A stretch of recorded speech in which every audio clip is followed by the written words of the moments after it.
Victor Sterling was a man who owned the sky. His satellites mapped the furthest corners of the globe, and his fiber optic networks carried the world's secrets at the speed of light.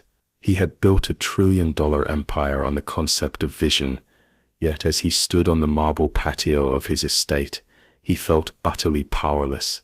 10 feet away, his 4 sons, the Sterling heirs, stood in a row, their eyes open but vacant, staring into a void that no amount of money could fill. 6-year-old Mason and Liam held each other's hands with a white-knuckled grip, while Aidan and little Tyler stood perfectly still, tilting their heads as if trying to catch the scent of a world they could no longer see. To the world, they were the luckiest children alive. To Victor, they were 4 reminders of the night the light went out. It had been 2 years since the rain-slicked pavement, and the blinding glare of paparazzi strobes had ended his wife's life. The doctors called the boy's condition psychogenic blindness, a trauma so deep that their brains had simply pulled the curtains shut to protect them from the memory of the crash. Their eyes were healthy, their nerves were intact, but their minds had retreated into a permanent, safe darkness. Victor had hired the most expensive specialists in the world, men in white coats who spoke in cold clinical terms about neurological rerouting and sensory deprivation therapy. They kept the boys in dimly lit rooms, fearing that bright light would further trigger their trauma. The mansion had become a gilded tomb of soft shadows and hushed whispers. Then came Sarah. She arrived not with a medical degree or a portfolio of case studies, but with a weathered pair of work boots and a spirit that refused to be dampened by the Sterling gloom. Hired as a simple maid and groundskeeper, she was meant to fade into the background, a ghost in a uniform, but Sarah didn't see the boys as medical anomalies.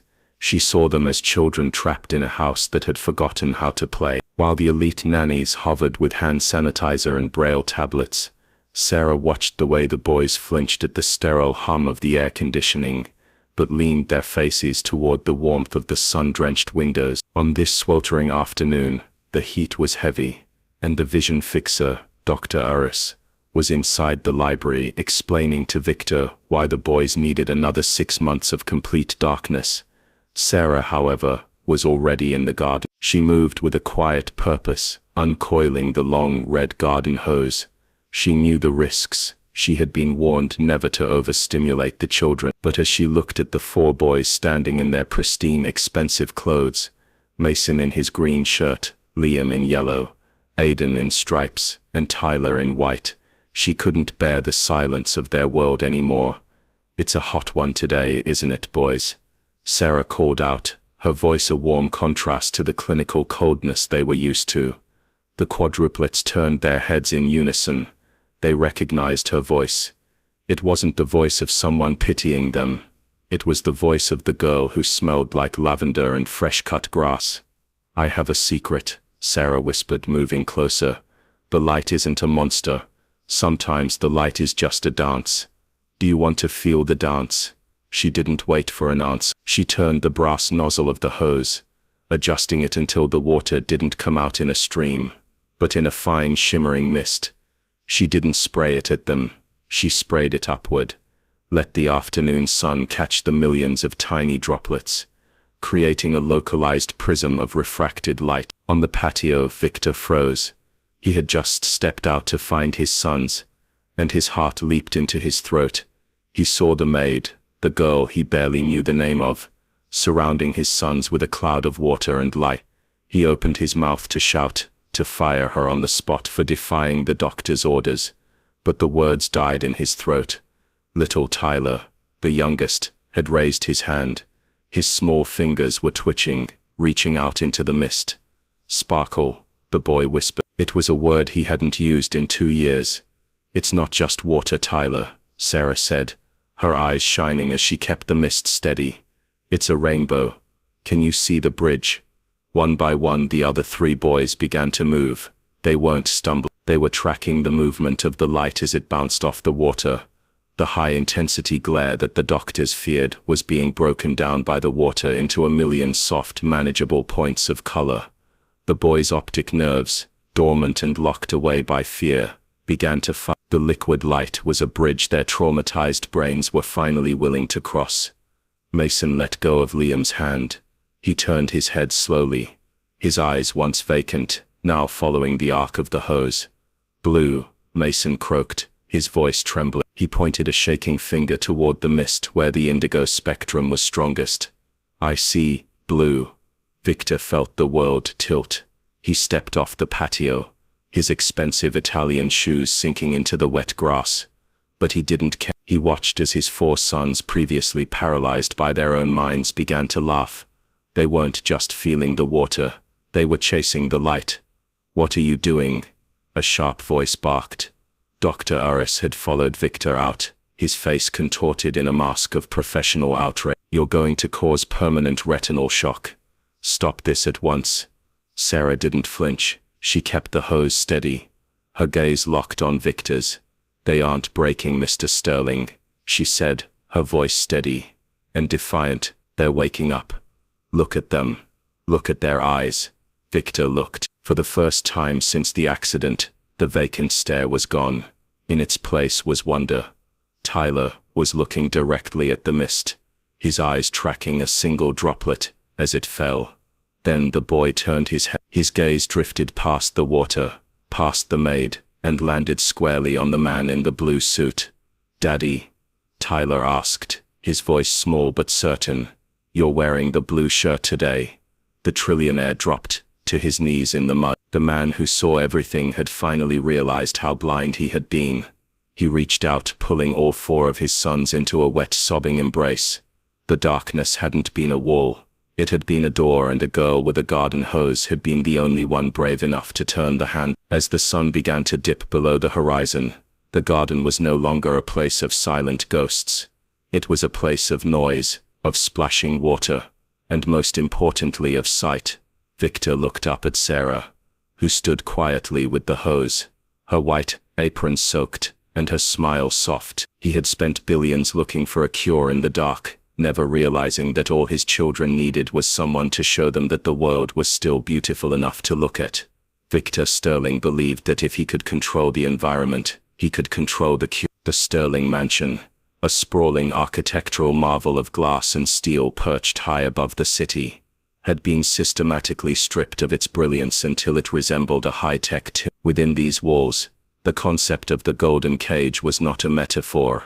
It was a physical reality designed by the world's most expensive specialists to protect 4 young boys from a world they could no longer bear to see. Every hallway was lined with recessed, low-frequency amber lights that hummed with a clinical monotony, casting long, distorted shadows that seemed to swallow the footsteps of the staff.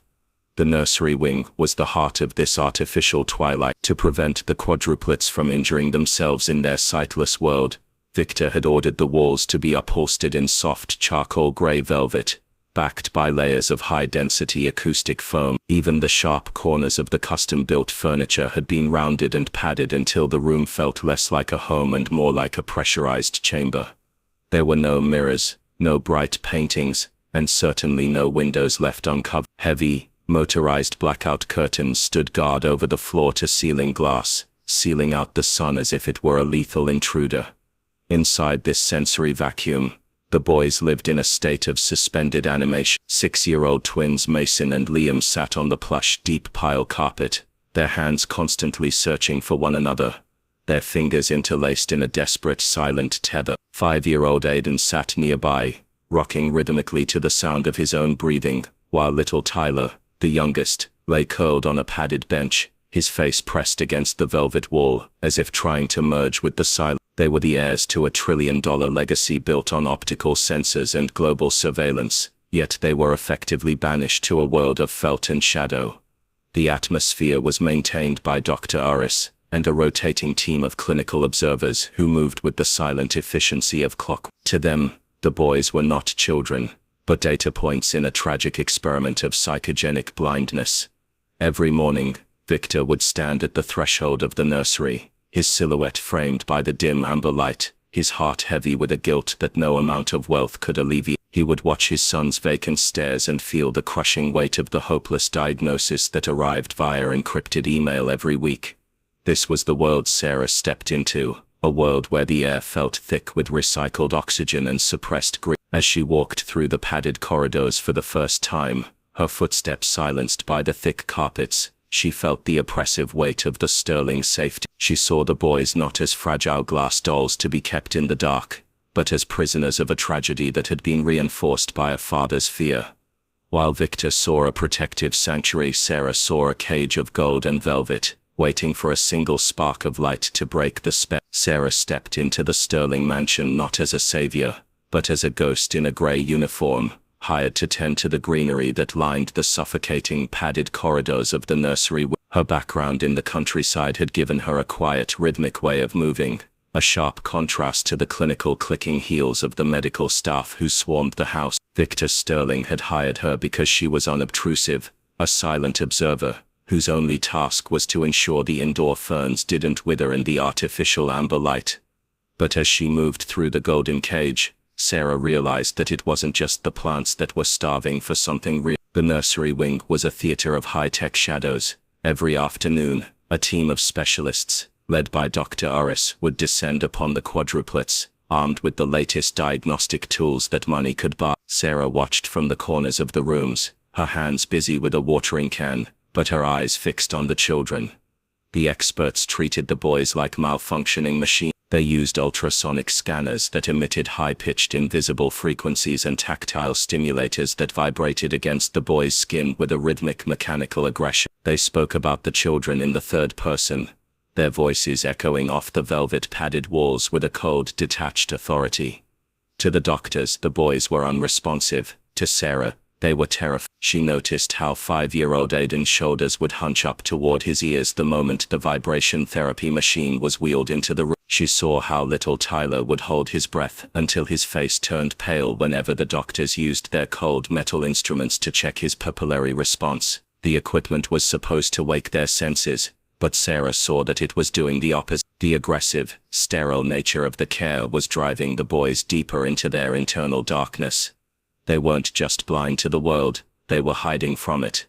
In the quiet moments after the doctors left, the mansion would return to its heavy, amber-tinted silence. It was during these times that Sarah truly began to observe. She noticed that Mason and Liam didn't just hold hands for comfort, they were communicating through tiny, imperceptible squeezes, a language of touch that the medical monitors failed to register. One morning, while Sarah was pruning a palm near the window, a stray beam of natural light managed to pierce through a gap in the heavy blackout curtains. It was a tiny sliver of gold, no wider than a needle, but it landed right on the carpet where Tyler was sitting. The boy didn't scream or flinch as the doctors had predicted he would at the sight of unfiltered stimulus.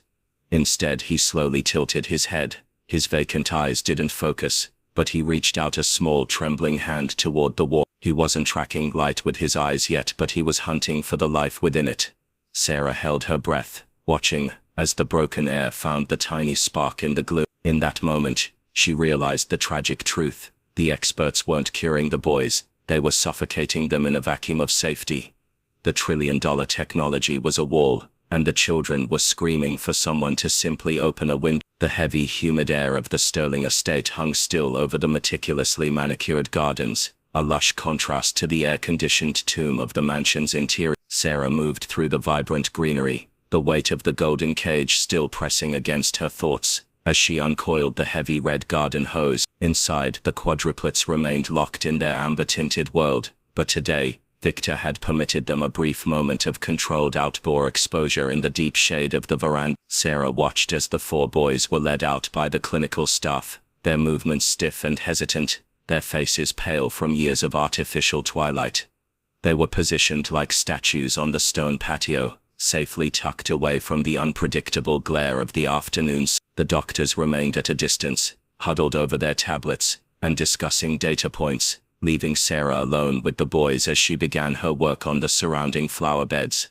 She moved with a practiced grace, keeping the water pressure low so as not to startle them with any sudden noise. However, as she reached the edge of the rose garden, the sun shifted, a brilliant beam of light slicing through the canopy of the palm trees. At that exact moment, Sarah's thumb slipped over the nozzle of the hose. The steady stream of water was instantly transformed into a fine pressurized mist, that billowed out into the path of the golden sunbeam.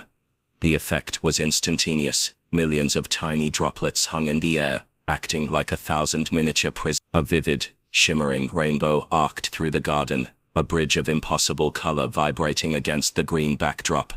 Sarah gasped, reaching to adjust the nozzle, but then she froze. She wasn't looking at the rainbow, she was looking at the boy. For the first time since she had arrived at the Sterling estate, the quadruplets didn't look like empty shells. Tyler, the youngest, had suddenly stopped his rhythmic rocking, his head tilted, not toward a sound but toward the He raised his small hands, palms up, as the cooling spray settled on his skin. He wasn't just feeling the water, he was sensing the shimmer. Beside him, Mason and Liam let go of each other's hands, their vacant eyes widening as they turned their faces directly into the spray. They weren't flinching from the light, they were hunting for it. The shimmer was more than just visual, it was a physical sensation of light refracted through water, a gentle, pulsing energy that seemed to tickle their dormant optic nerves. Aiden, usually the most withdrawn, stood up from his chair, his fingers dancing in the air, as if trying to catch the colors Sarah could see. To the medical experts, any sudden stimulus was a threat to be managed, but to Sarah, watching the boys lean into the prismatic mist, it was a revelation. The first spark of life hadn't come from a $1 million machine or a sterile laboratory. It had come from the simple, accidental intersection of water and light. In that brief shimmering moment, the wall of their darkness didn't just crack, it began to glow. The heavy silence of the Sterling mansion felt more like an anchor than a sanctuary. As Sarah began her quiet rebellion, she knew that if Aris or Victor discovered her secret lessons, she would be escorted from the gates within minutes. Yet the memory of Tyler's reaching hands in the garden made the risk feel insignificant. Every morning, while the house was still caught in the groggy transition between the night shift and the morning medical rounds, Sarah would slip into the nursery where she had learned the rhythm of the security guards, and the exact moment, the automated window shades hummed with a preset diagnostic opening. With a soft word and a gentle touch, she would lead the 4 boys out of their velvet-padded world, and into the vibrant living air of the estate garden. The lessons were subtle, designed to bypass the psychological barricades the boys had built against the world. Sarah didn't use the harsh, direct flashes of the medical equipment. Instead, she used the language of the earth. She would seat the quadruplets on the grass, hidden behind a tall hedge of flowering jasmine where the sun filtered through the leaves in soft dancing patterns. There, she would bring out the garden hose and a collection of glass prisms she had scavenged from old chandeliers. To a casual observer, it looked like a maid playing with water, but to the boys it was a revolution of the senses. Sarah would adjust the nozzle to the finest setting, creating a localized fog that hung in the air like a shimmering curtain. Then she would hold the glass prisms in the path of the morning light, directing the broken, colorful beams through the mist. She called it tickling the light. She would move the rainbow-tinted water droplets back and forth, millimeters from the boys' faces, letting the warmth and the refraction pulse against their eyelids. She watched Mason and Liam, who usually sat in frozen silence, begin to mimic the movement of the light with their own body. When she moved the shimmering mist to the left, their heads would follow, not because they could see the details of her face, but because their dormant optic nerves were reacting to the high-frequency vibration of the liquid light. It was a delicate calibration. If the light was too bright, they would flinch, retreating into the trauma of the past. But through the water, the light was soft, fragmented, and safe. Aiden, who had spent 2 years rocking in the dark, was the first to reach out and try to catch a beam of violet light that Sarah had cast onto his palm. His fingers didn't just grasp at empty air, they tracked the color as Sarah slowly moved the prism. She was teaching their brains to trust the input again, showing them that the world wasn't a series of blinding crashes and sirens, but a tapestry of gentle, moving sensations. Sarah spoke to them constantly during these sessions, her voice a low, steady anchor. She described the colors they were feeling, the heat of the red, the coolness of the blue, the electric buzz of the yellow. She was building a new map for them, one where sight was a joy rather than a threat. Every day, the boys stayed out a little longer, their vacant stares slowly being replaced by a focused, hungry curiosity. They were no longer ghosts in a golden cage. They were explorers on the edge of a new continent, led by a girl who used a garden hose to rewrite the rules of their darkness. The fragile piece of the Sterling estate shattered on a Tuesday afternoon when the high-tech heart of the mansion suffered a momentary glitch. Victor Sterling was in his study, staring at a wall of monitors that tracked his global interests, when a crimson alert flashed on his primary screen. It wasn't a stock market crash or a satellite failure. It was a breach in the most fortified sector of his world. The nursery's environmental sensors were reporting an unauthorized light event. The thermal cameras, designed to detect even the slightest deviation in the amber-tinted darkness, were being overwhelmed by a spike in the lux levels that shouldn't have been possible. Victor moved with a cold, predatory speed, his heart hammering against his ribs. He didn't call for security. He ran. As he approached the nursery wing, the silence of the padded corridors felt like a physical weight, but as he rounded the final corner, he saw something that stopped the breath in his lungs. The heavy, motorized blackout curtains, the ones he had paid millions to ensure would never fail, were partially retracted. A brutal, jagged spear of afternoon sunlight was cutting through the gray velvet room, striking the carpet like a physical blow. Inside the room, the scene was chaos to a man obsessed with control. Sarah was not cleaning. She was kneeling on the floor, surrounded by the 4 boys. In her hand, she held a simple glass prism, and she was deliberately catching that blade of sunlight and shattering it into 1,000 dancing rainbows across the boys' faces. The boys weren't screaming in pain as the doctors had warned. They were leaning toward the light, their small hands moving in a frantic, uncoordinated dance to catch the colors. "What have you done?" Victor's voice didn't rise to a shout. It was a low, vibrating growl that carried more terror than a scream. Sarah bolted to her feet, the prism slipping from her fingers and thudding softly into the deep pile carpet. Her face went pale, but she didn't move away from the boy. She stepped in front of them, an instinctive shield. Behind her, little Tyler let out a soft, confused whimper at the sudden change in the atmosphere. "Mr. Sterling, please," Sarah began, her voice shaking. "I can explain. They aren't hurting. Look at them. There. You've blinded them." Victor roared, the dam finally breaking. He lunged for the wall panel, his fingers trembling as he manually overrode the system to slam the blackout curtains shut. The room plummeted back into a suffocating, artificial gloom. "You were hired to sweep floors, not to experiment on my children. Do you have any idea what you've triggered? Dr. Aris warned me that direct exposure could permanently fuse their optic nerves." He turned on her,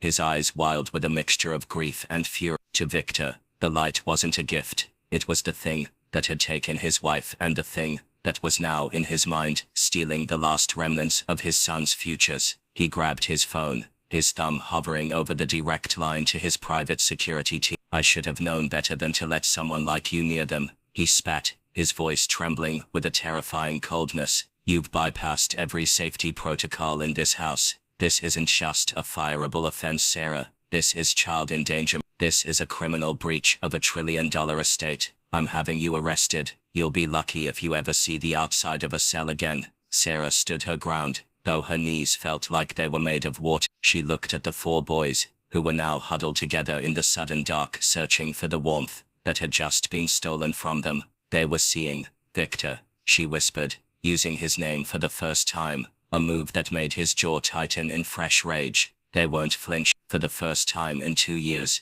your sons weren't afraid of the world. If you arrest me, you aren't protecting them. You're just locking them back in a tomb." They were finally ready to leave. Victor didn't listen. He hit the dial button, his gaze fixed on the heavy velvet walls, refusing to look at the hope he was too terrified to believe in. The shadows in the nursery felt heavier than ever, as the automated curtains sealed the room into a deep clinical amber. Victor stood by the wall panel, his chest heaving, the glowing screen of his phone illuminating the sharp, angry lines of his face. He had already signaled the security team. The heavy thud of boots was audible in the distance, echoing through the padded hallway. Sarah stood in the center of the room, illuminated only by the faint light from the hallway, looking small against the velvet-lined walls, but refusing to retreat. "Victor, please, just listen to me for 1 minute before they take me away," Sarah said, her voice trembling, but gaining a sudden desperate strength. She stepped toward the boys,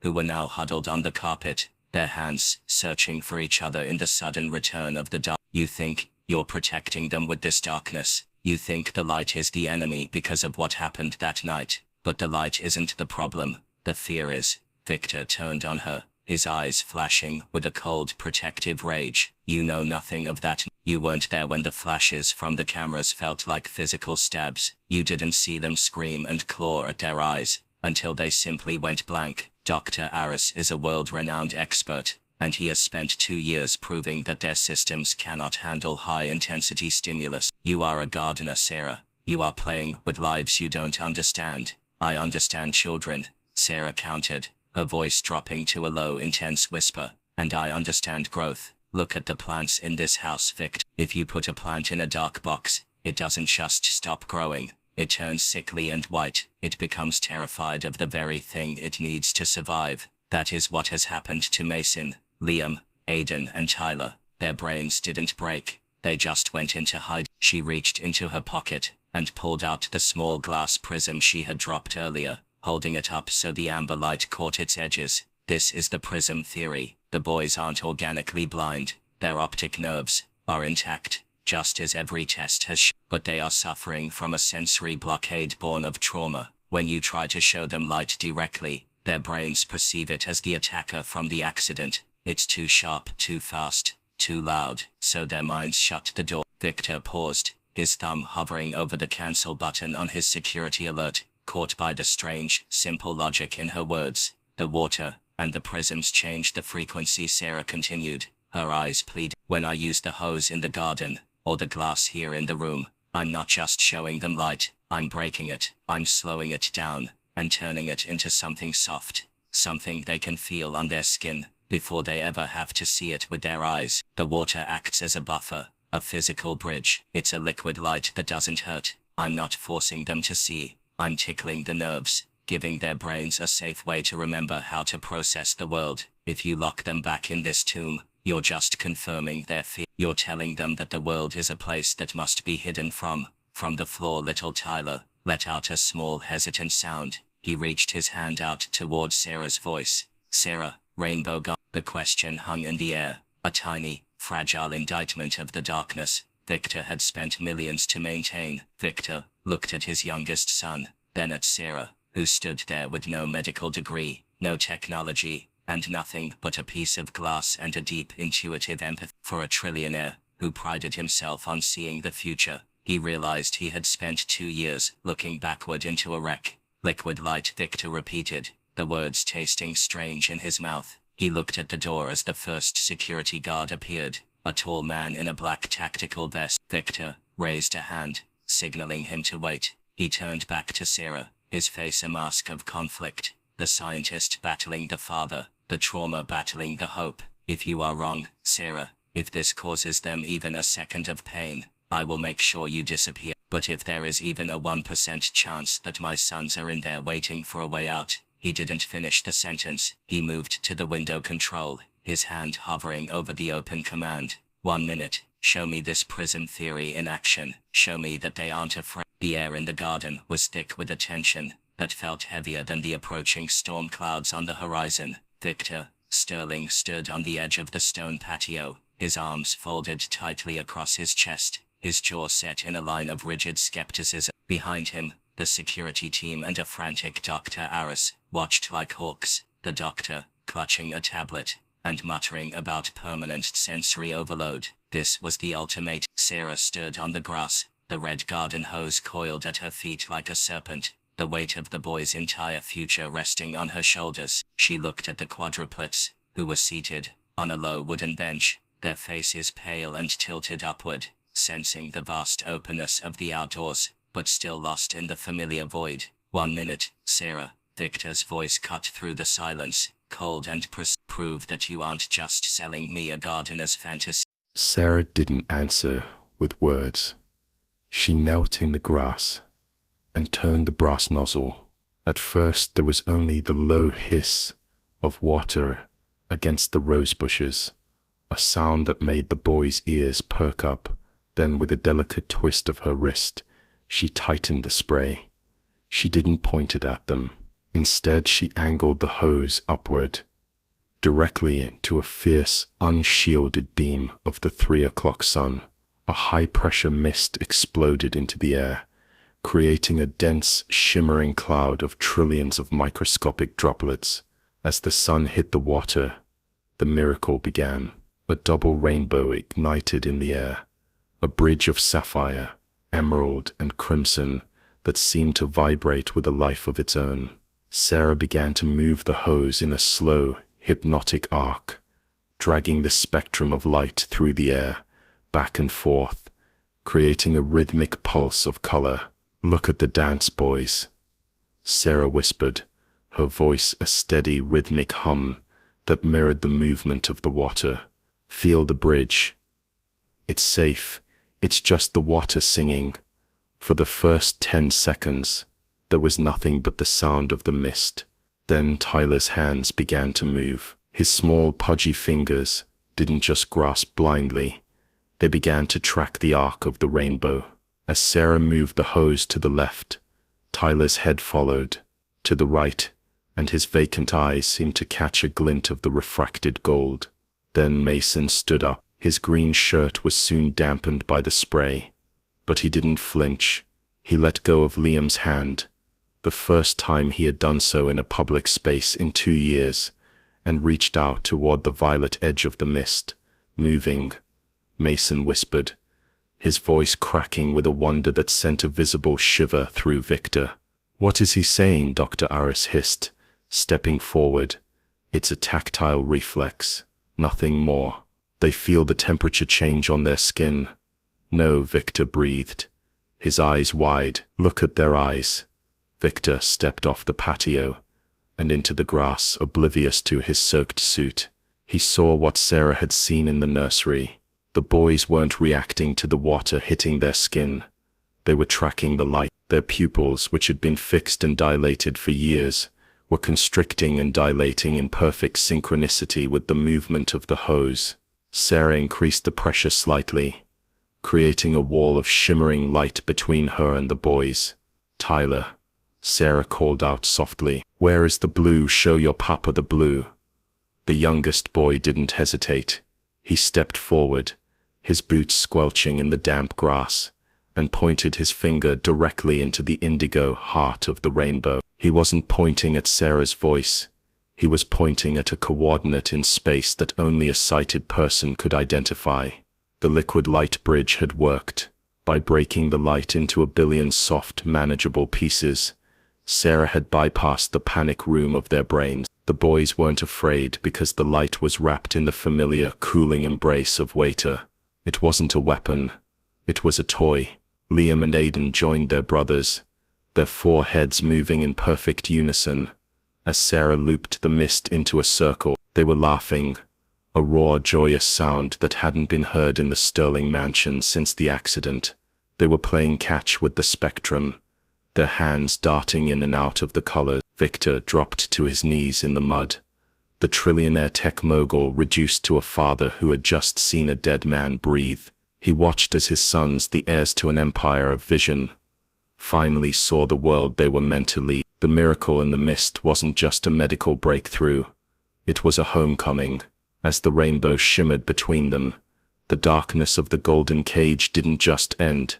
It vanished, washed away by a maid, a garden hose, and the courage to look at the light. The mist from the garden hose continued to hang in the air like a shimmering veil, but the atmosphere had shifted from a clinical experiment to a sacred awakening. Victor remained on his knees in the grass, the dampness seeping into his tailored trousers, his gaze fixed on his sons as if he were seeing them for the first time. The silence that had defined their lives for 2 years was no longer empty. It was heavy with the sound of rapid breathing and the soft splash of water on the patio stones. Sarah lowered the hose slightly, keeping the prismatic arc low and gentle, allowing the colors to pool around the boys' feet. It was Tyler who spoke first, his voice no longer a hesitant whisper, but a clear, melodic chime that cut through the afternoon air. He reached out his hand, letting a beam of crimson light dance across his palm. "Mama's rose," he murmured, his eyes tracking the vibrant red with an intensity that made Dr. Aris drop his tablet. "This is the color of the flowers in the big glass vase, the ones Mama liked to smell." The words hit Victor with the force of a physical blow. The boys hadn't just regained the ability to process light. They were accessing the memories that the trauma had buried in the deep, dark basement of their minds. The trauma lock was dissolving, melted away by the warmth of the refracted sun. Mason, the eldest twin, stepped closer to the mist, his green shirt darkened by the spray. He pointed to the emerald band of the rainbow, his lips trembling. "The grass," Mason said, his voice gaining strength. "She used to wear that dress. The one that swished when she danced. It was this green, Papa. Like the hills behind the old house." One by one the dam broke. The boys began to speak in a frantic, joyful tumble of words, as if 2 years of suppressed observations were finally being released. Liam identified the yellow of the sun as the color of his favorite toy truck, and Aiden, usually the most stoic, began to describe the deep indigo of the twilight sky they used to watch from their nursery balcony. Before the accident, they weren't just seeing colors. They were recovering their history. They were reclaiming the mother they had lost by finding her favorite shades in the mist. Sarah had created. Sarah watched from behind the spray, her eyes brimming with tears. She saw the clinical rigidity leave Victor's body, replaced by a raw, vulnerable humanity. He wasn't a trillionaire in that moment. He was a grieving husband being given a message from the past through the voices of his children. The doctors stood frozen, their diagnostic charts rendered obsolete by the simple, profound truth unfolding before them. The boys weren't reacting to data. They were reacting to love. She told us the light would come back," Liam whispered, reaching out to touch Victor's face. His fingers, wet with the garden spray, traced the contours of his father's cheeks. "She said the stars never really go away, Papa. They just wait for us to be ready to look." Victor let out a jagged, broken sob, pulling his 4 sons into his chest. For 2 years he had tried to buy their sight with the cold tools of science, never realizing that the key was held in the memories of the woman they all missed. The garden was no longer a place of sterile observation. It was a sanctuary of color and confession. The boys began to describe the night of the accident, not with the terror that had blinded them, but with a new peaceful clarity. They spoke of the lights not as monsters, but as a fading dream they were finally waking up. As the sun began to dip behind the estate's towering oaks, the rainbow flickered and faded, but the boys didn't retreat into the dark.